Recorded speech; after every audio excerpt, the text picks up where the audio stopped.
My name is Griselda Aldrete. I'm the president and CEO of Hispanic Professionals of Greater Milwaukee.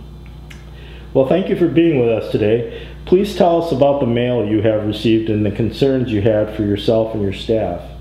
Over the last 2 years, we've begun to get some mail in the form of postcards. And at first, they kind of came sporadic, and over the last, I would say, couple of months, they've increased in the frequency and the language that's used in these postcards, and just kind of have begun to really, what I feel, escalate concerns not only for myself but for my staff as well, where now we have decided that we wanted to make this public and involve law enforcement. How would you classify, in general, the content and the character of the mail? The content of the mail really is just an attack on not just the services that we're doing, but the people that we're servicing, which are predominantly Hispanic.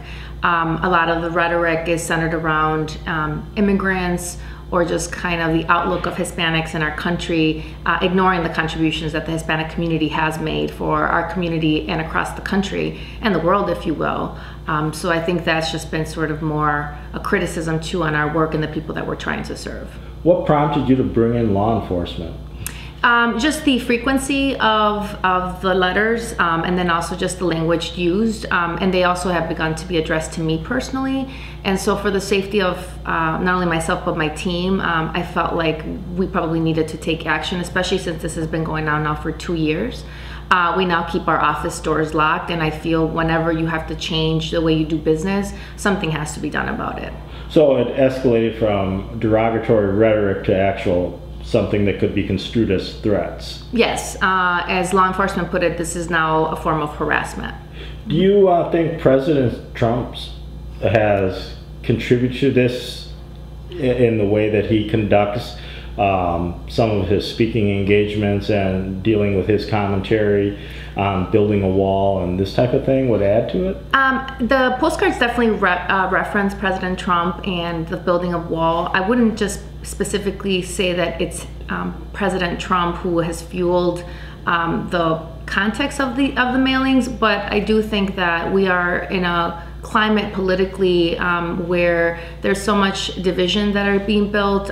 There is a lot of communications that's out there that is untrue about a lot of different ethnic and minority groups, and I think that given the opportunity that we should be able to express ourselves, we should be doing it though in a respectful manner. And maybe that the way the country is being led right now and the way people are handling themselves is not always the best way to sort of talk about anyone, if you will. And so I don't want to just specifically point to President Trump. I want to maybe just say that I think that given where we are politically, it's easier for people to feel that they can attack other people in derogatory manners.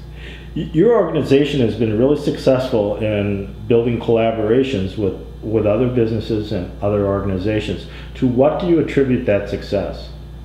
I think that we have really worked hard to get people to buy into the idea that we as a community of Hispanics need to be elevated. We need to help reinforce and help the up and coming leadership. If we really want this city to be diverse, because we do suffer from segregation, we can't ignore that the Hispanic community is a growing community, and for so long it's just been sort of ignored. So we've really taken a concerted effort to get the right people engaged to really help us elevate not just our mission, but really look at how do we look at diversity and inclusion initiatives and where do Hispanics fit into that?